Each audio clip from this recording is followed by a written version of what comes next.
o que é importante também, quando a gente pensa quem foi Luiz Gama, a gente pode pensar, foi um homem negro do século XIX que se tornou senhor e se apoderou da palavra quando isso não era esperado, né? de um homem negro, por ser um descendente, né, de uma raça considerada aquela que era a mais inferior das raças humanas.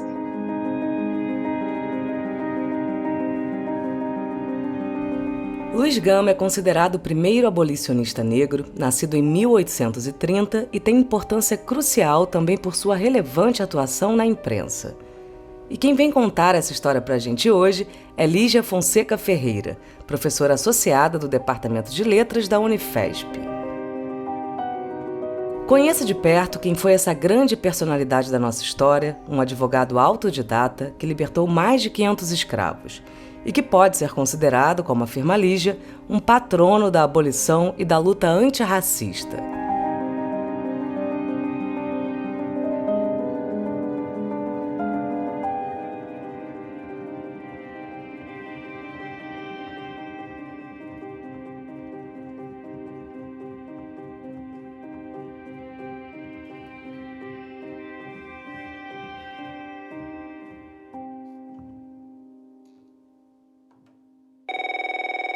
Luiz Gama é o nosso primeiro abolicionista negro. Mas ele não foi só um abolicionista. Luiz Gama nasceu em 1830, quando a gente diz o primeiro, é não só pela sua importância, mas porque ele é o mais velho dos abolicionistas negros brasileiros, que faleceu em 1882, antes, inclusive, de ver, não é, a abolição da escravidão. Mas o Luiz Gama precisa ser lembrado também como um dos pioneiros, não só no campo das lutas pela abolição e pela emancipação dos escravos, mas como um dos primeiros republicanos brasileiros. São duas lutas que não estão dissociadas. E isso é tão importante nós nos lembrarmos. Estamos aqui no ano de 2022, onde nós estamos visivelmente sofrendo uma crise no campo democrático, no campo das ideias republicanas. Acho que até a gente já perdeu a noção do que seria isso. E Luiz Gama precisa ser lembrado o tempo todo, e especialmente, eu acredito que hoje, para as mais novas gerações, onde a gente também está, digamos assim, vivendo um período assim, de muito embaralhamento, né, na memória e na história política brasileira, eu acho que o Luiz Gama precisa ser lembrado como este pioneiro da luta abolicionista, mas também das ideias republicanas que para ele sempre caminharam juntos. E era por isso que ele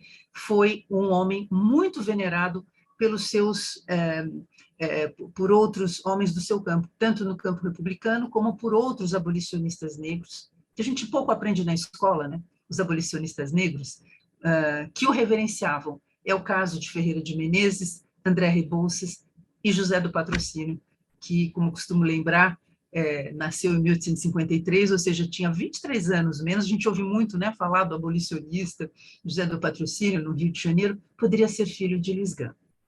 Luiz Gama também, acredito eu, ele tem uma importância para nós que somos, né, para as mulheres, e que nos interessamos muito pela história do feminismo negro no Brasil. Eu costumo dizer de uma maneira quase provocativa, mas ela não é tão provocativa assim.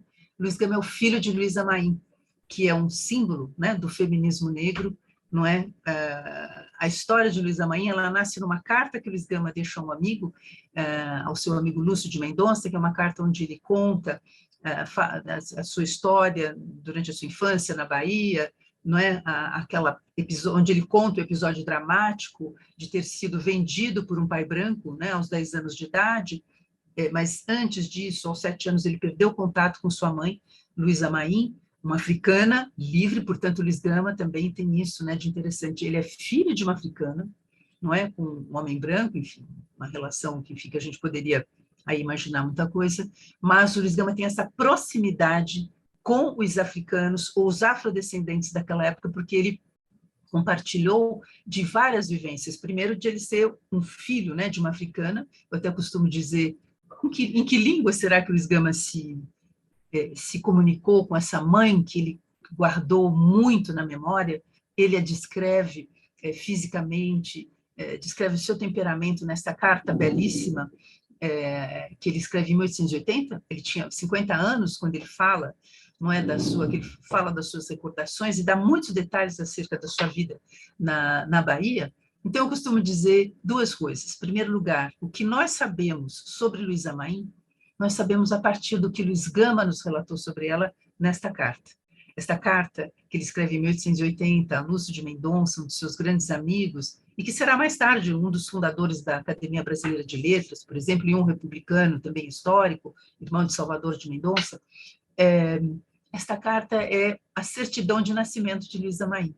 Então, costumo dizer que Luiz Gama deu à luz a sua mãe, né, através deste documento, que, aliás, são as fontes, né, de todos os trabalhos que eu tenho feito. E, por outro lado, o Luiz Gama, que perdeu contato com essa mãe aos 7 anos, mas manteve vívida a memória de Luísa Maim, ele acho que nunca vai se desgarrar e terá sempre como preocupação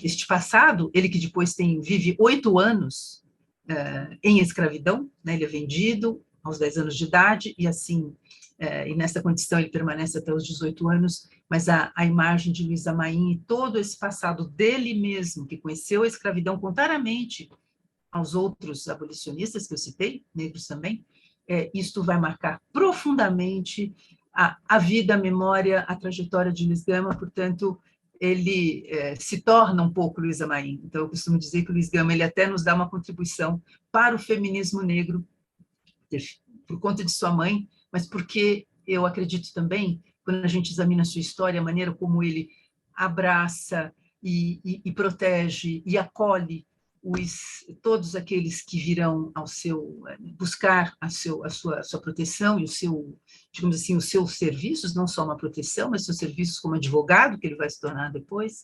Eu acho que o Luiz Gama, ele incorpora muito desse lado feminino que era a sua mãe, herdado de sua mãe, Luísa Maim, além do temperamento que ele diz que ela era geniosa e sofrida e que não se dobrava, né, portanto, a sua condição. Ele faz um retrato de uma figura que tem, cujo temperamento e personalidade ele também tinha muito forte nele mesmo.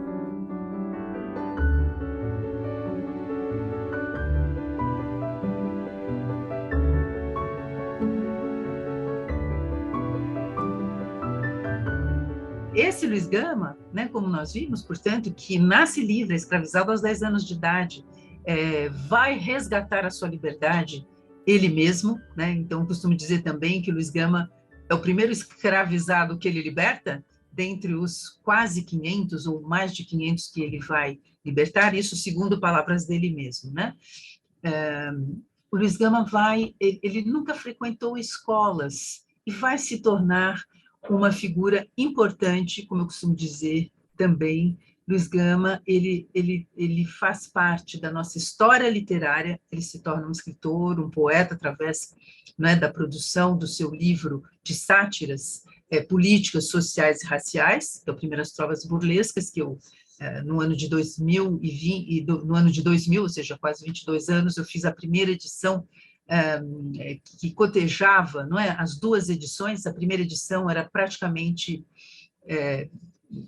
era difícil de encontrar, encontrei na biblioteca de José Mindlin, né, e hoje nós temos, inclusive, essa edição digitalizada, mas, enfim, eu tive a felicidade, como parte até do doutorado que eu realizei, de editar a obra poética de Luiz Gama. Luiz Gama vai se tornar também, sem ter frequentado escolas, isso é algo que ele repete muito, né, o fato de ter sido autodidata. Então, ele não frequenta academias, não frequenta a Academia de Direito de São Paulo, isso a gente encontra abundantemente citado por eles, então a gente precisa prestar um pouco de atenção, porque há umas fake news, Luiz Gama, que era totalmente, digamos assim, intransigente contra o que ele chamava de boatos, nas palavras dele, mentiras extravagantes a respeito dele, não é? Cada vez que alguém dizia alguma coisa, no caso, como ele disse, meus adversários, meus inimigos estão dizendo que, ele ia imediatamente para a imprensa para corrigir, né, e colocar os pingos nos is a respeito. Ele estava sempre, digamos assim, corrigindo, né, as histórias, até porque ele era alvo, né, depois ele se torna um advogado, um advogado provisionado, que através dessa atividade que ele vai, portanto, atuar ali, né, para a libertação dos escravizados e também para propagar suas ideias, mas o Luiz Gama se torna um homem que vai alcançar a audiência, vai se tornar a figura conhecida que ele se tornou por conta da sua atuação na imprensa, na mídia, né, uma mídia importantíssima naquele momento.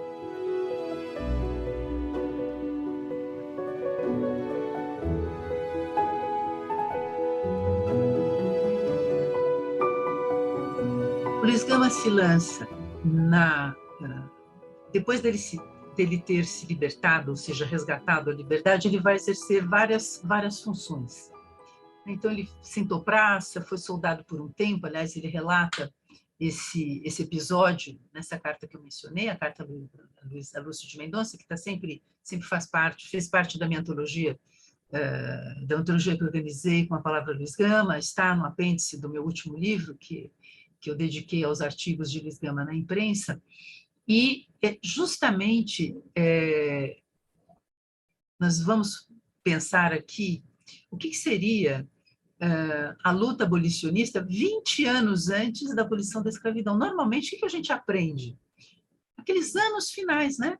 De 1880, da década de 1879, a gente vê até trabalhos recentes de historiografia, até de pessoas bastante conhecidas, pessoas até que defendem muito, né, a causa negra, mas parece que, quando a gente olha esses livros, que depois, isso que é curioso, que depois vão servir de base para livros didáticos, a gente tem a impressão que essa luta, ela ganha impulso no final da década de 70, e isso não é verdade. Luiz Gama, né, que vai, aliás, inclusive, ele compra umas brigas ótimas, já na década de 60, quando a gente fala nos anos de 1860, não é?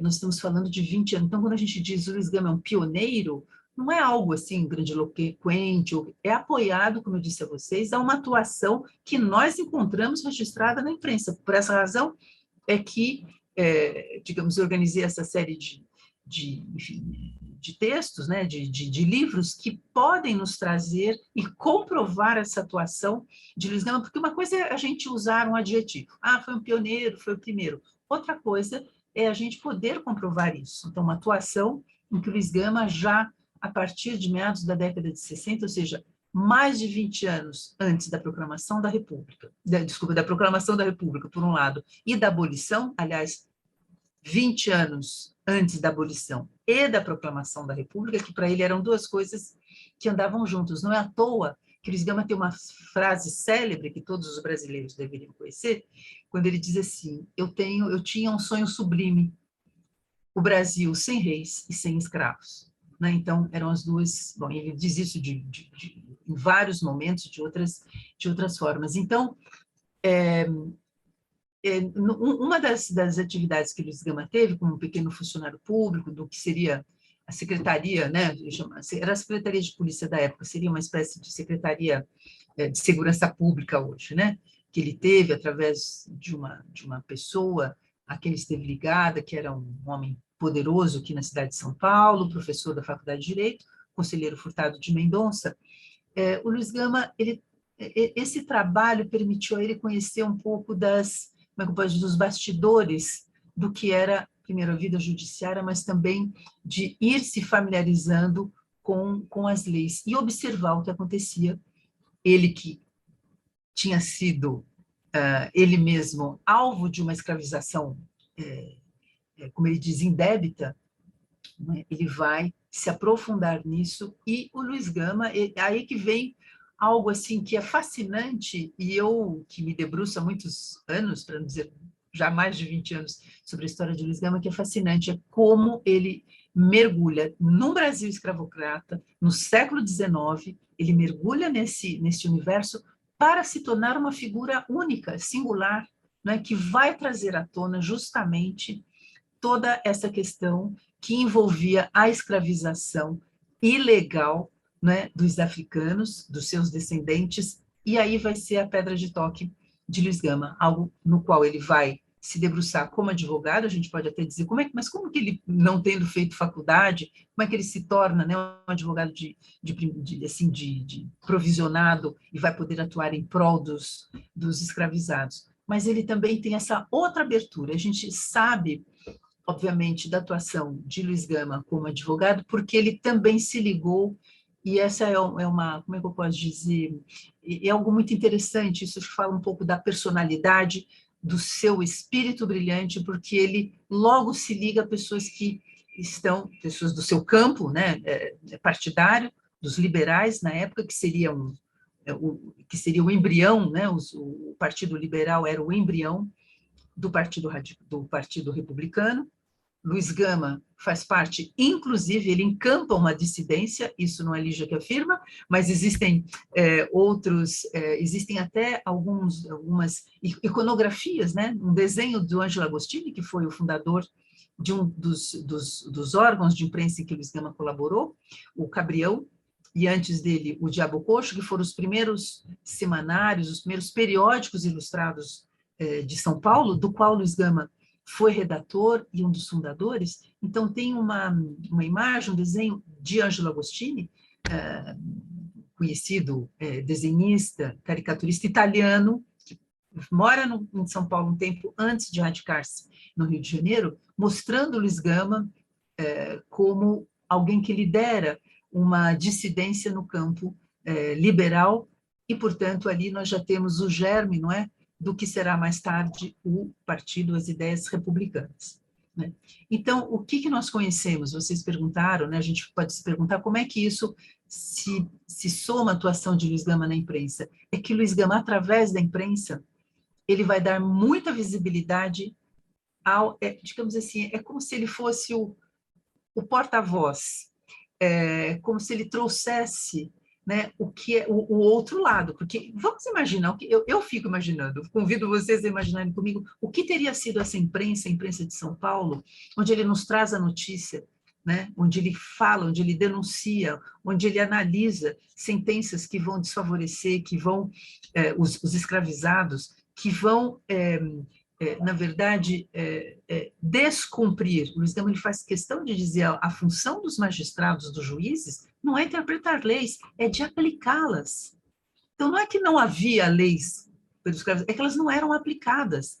Quem que traria isso se não fosse este homem negro que tinha nascido livre, que foi escravizado, que conhecia perfeitamente o que era o destino, o ser escravo no Brasil, seja, né, o escravizado africano, seja os descendentes, como ele mesmo foi, né, de um africano, né, e ele vai se debruçar sobre as leis até descobrir, não é, leis que durante muito tempo não haviam sido aplicadas, como, por exemplo, uma lei, que é a lei de 1831, sobre a qual ele vai ser uma das pessoas que tiram, né, assim como se tira um coelho do chapéu, mas, enfim, o coelho não estava, talvez, no chapéu, ou estava, mas o Luiz Gama ele vai tirar esta lei, não é, de 1831, que dizia o quê?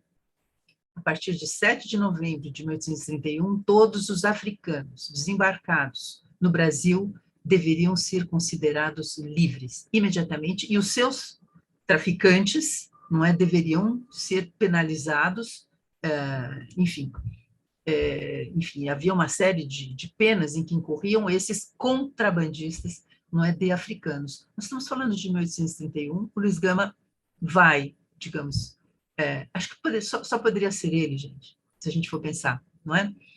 Ele nasceu, ele tinha 1 ano, né, quando essa lei foi promulgada, e é uma daquelas em que ele vai se apoiar para provar que muitos, centenas, talvez, de milhares de africanos que chegaram ao Brasil depois dessa data tinham seus registros trocados para serem o quê? Escravizados indebitamente, ilegalmente. É muito curioso, isso a gente encontra quando a gente lê o Luiz Gama, gente, não basta falar, eu até fico assim, eu falo assim, eu me dei como missão na minha vida trazer os escritos de Luiz Gama. Por quê? Porque tanto que o meu segundo livro, com a palavra Luiz Gama, poemas, artigos, cartas máximas, infelizmente esgotado, eu afirmo na introdução desse livro que o Luiz Gama dispensou porta-vozes, porque ele sabia se defender muito bem, coisa que também era incomum, né? Para um negro naquele momento, na sociedade escravocrata, aos negros não era permitido frequentar escolas. Aos negros, portanto, ser negro era ser de origem africana ou escravizado, então tudo isso.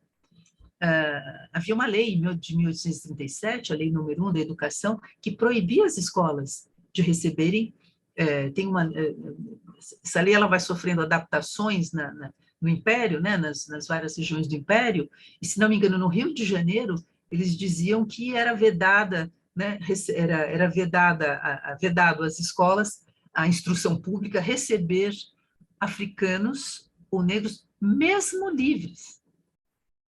Só procurar essa lei de 1937 da educação e a adaptação que ela vai sofrendo em várias partes do Brasil. Então, o Luiz Gama, ele não passa pela educação formal, então tem esse outro traço muito importante do autodidata, não é, que vai se debruçar sobre o que há de mais, como é que eu posso dizer, como falar de uma ordem escravocrata, de escravização ilegal, se não se apoiar sobre o direito, não é, da época, e destrinchá-lo, não é, denunciá-lo e conseguir fazer análises que acabavam sendo verdadeiras lições, né, de direito e, como eu costumo dizer, lições de resistência, né? Porque o Luiz Gama vai nos trazer um pouco, e ele define o que ele entende como resistência na sua atuação.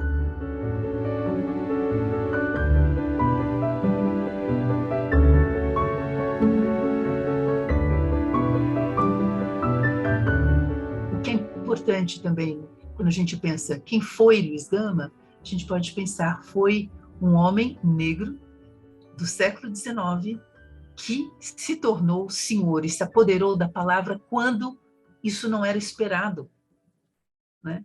de um homem negro, por ser um descendente, né, de uma raça considerada aquela que era a mais inferior das raças humanas. Então, neste sentido também, e eu acho que o Luiz Gama ele é mais apenas do que um patrimônio para nós brasileiros. Quando eu digo patrimônio de nós brasileiros, de nós negros, tudo isso que nós estamos vivendo hoje, essa aparente falência, né, da democracia, de valores que estão, parece que, desarticulando a nossa nação, eu diria para vocês, existem outros exemplos, mas eu acho que nós temos a obrigação, e falo aqui, de pelo menos metade, mais da metade da população brasileira, né, que precisa conhecer profundamente o Luiz Gama, mas lembrando, como eu disse a vocês, que o Luiz Gama, ele era, como é que eu posso dizer, ele se tornou uma referência, era procurado pelos escravizados, tem até uma história maravilhosa, mas ele também tinha muitos amigos que se tornaram seus aliados. Posso contar uma história sobre o Luiz Gama? Então ele consegue, né, ele não fez a faculdade de Direito, ele não cursou Direito, ele diz em muitas ocasiões, ele escreve, na verdade. Quando eu digo ele diz, gente, ele escreve, porque a gente conversa com o Luiz Gama através de seus escritos pelo jornalismo. Aliás, era o que garantia a ele tinha uma imensa popularidade, porque ele era um cara muito bom de conversa, muito bom de papo, é uma delícia ler Luiz Gama, eu vivo dizendo isso. Gente, Luiz Gama, sabe, a gente contar a história do Luiz Gama, recebeu o título de doutor honoris causa, mas eu acho que a grande homenagem, para não dizer dívida, a grande homenagem que nós deveríamos fazer ao Luiz Gama é ler, porque o Luiz Gama gostava de comunicar. E ele é quase onipresente na imprensa de São Paulo e nos últimos anos da sua vida também no Rio de Janeiro. Então, lá conversando, falando. Gente, ele estava doente em 1882, ele vai falecer de diabetes, né, que era uma doença mortal, e ele, há quase 15 dias antes, ainda está escrevendo, ainda está trabalhando, indo atender os seus clientes, como ele diz, os infelizes e os míseros escravos que são os meus. Então, ele, mesmo nessas condições, ainda trabalha, ainda escreve. A gente fica se imaginando, né? Não tinha computador, não tinha internet, não tinha, né? Escreve à mão, né? Ainda tem que levar ao jornal para aquilo seja montado nas caixas, na tipografia. Ele também se interessava, ele disse que ele foi tipógrafo, que ele aprendeu tipografia, e ele está escrevendo até o último momento. Aliás, um dos últimos textos que ele que é publicado de sua autoria no Rio de Janeiro, é um artigo que é uma homenagem dos republicanos à figura de Tiradentes. Então, e é muito interessante também de como Luiz Gama, esse aqui é um traço muito importante, como Luiz Gama, eu acho que até compreendendo esse lugar diferente, singular que ele ocupa, essa voz, ele era uma voz única, até pela sua própria, enfim, trajetória, pela sua vivência, portanto, ele olha para outros lugares e da vida social, da vida política, da própria escravidão e da vida política que está inserida nisso, e do que é ser não só escravizado, mas do que é ser negro ou negra no Brasil daquele momento, né, muito importante. O Luiz Gama o faz através da imprensa, e ele o fará continuamente ao longo de quase 20 anos. Ele será não só uma figura presente, onde a gente pode até depois examinar as várias figuras deste grande comunicador. Na introdução dos meus livros, sempre que eu falo dessa presença de Luiz Gama na imprensa, ele ocupou vários lugares, não é? Inclusive, além de produzir notícia e fustigar os seus, né, os conservadores, os escravocratas, e um judiciário que dava sustentação a essa ordem escravocrata, Luiz Gama era notícia.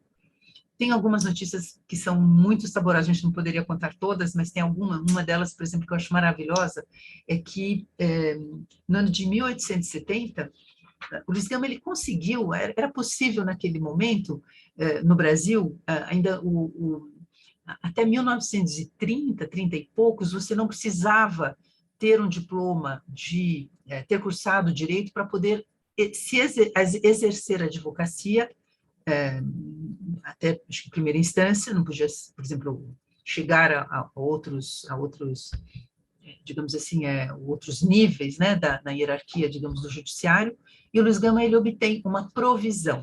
Então, ele tornou-se um advogado provisionado ali no final da década de 60, que permitiu a ele ir tocando e, digamos assim, se tornar esse advogado mesmo dos escravos. Eu não gosto da palavra rábula, é uma palavra muito pejorativa. Em nenhum momento ele se define como tal, porque ele é um advogado.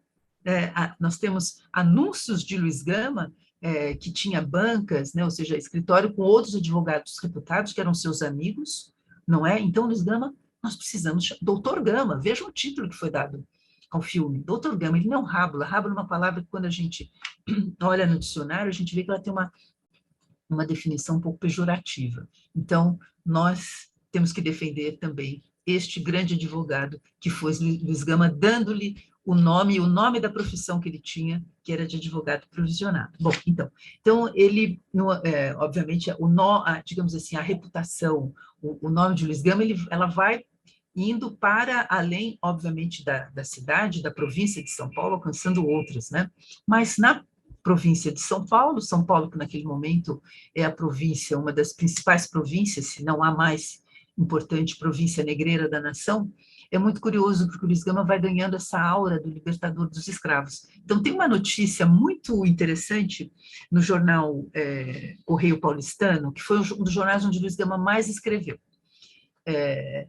de dezembro, final do ano de 1870, em que, em 1872, desculpa, em outubro de 1872, tem uma festa em São José dos Campos. E é uma festa onde se celebram várias coisas, chama-se uma Festa da Liberdade. E essa Festa da Liberdade eram eventos organizados para dar cartas de alforria a pessoas escravizadas. E uma das pessoas que recebe a carta de alforria é o escravo de um senhor, que eles dão nome, doutor Manuel Freire Júnior, um promotor público que vai e que dá a carta de alforria ao seu escravo, que se chama Mariano. E eles perguntam, os escravizados não tinham sobrenome. Então tem esse mito, né, tinha o sobrenome do seu senhor, não é bem assim. Então perguntam a ele, como você gostaria de se chamar? Olha, como nascer para a liberdade, receber uma carta de alforria, nascer para a liberdade ser batizado com essa carta de alforria e adotar um novo nome. Ele disse: eu quero me chamar Mariano Gama, em homenagem ao Luiz Gama. Isso está em jornal, poderia mostrar aqui para vocês, no Correio Paulistano, de 18 de outubro de 1872. Essa história, cada vez que eu...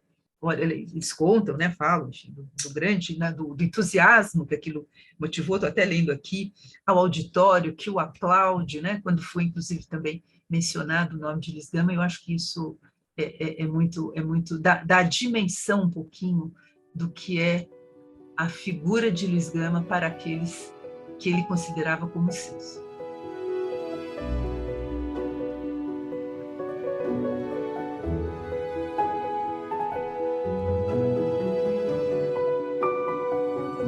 Descobrir uma figura como Luiz Gama, a gente vai ver como ele trata de questões nacionais na sua época que fazem muito eco ao que nós vivemos hoje.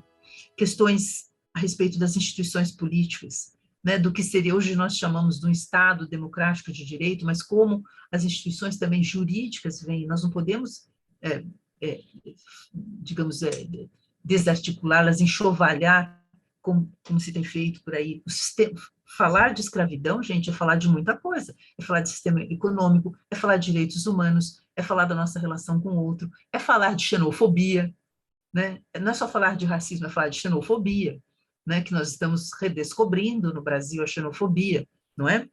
Porque o africano era um estrangeiro, né? A gente quase não falou disso, mas também isso era uma coisa importante. Então, sendo um estrangeiro, não tem lugar, né, no que se quer construir como nação, não é? E a nação brasileira, Luiz Gama, ele nasce 8 anos depois da nossa independência. Era tudo muito frágil ainda, como se pensar Brasil, como se pensar brasileiro, que nação nós queremos? Parece que essa pergunta ainda estamos, né, fazendo.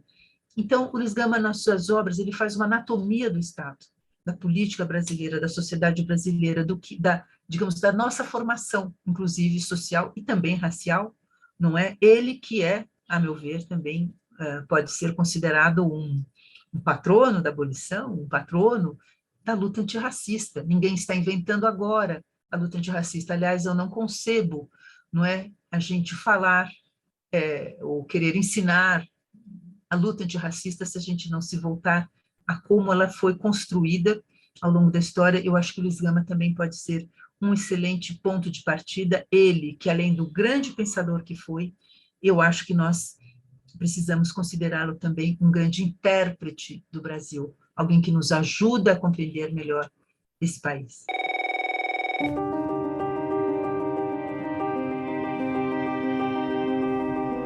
Você já leu algum texto de Luiz Gama?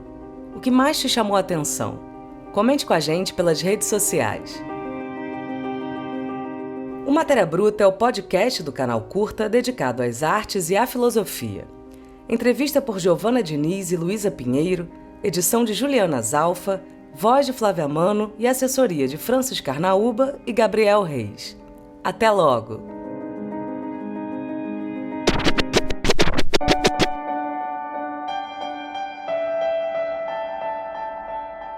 Um outro grande nome da nossa literatura é Conceição Evaristo. E você pode acompanhar de perto seu processo de criação e pensamento na série Lobo do Lobo e a literatura latino-americana. Acesse o site curtaon.com.br e aproveite!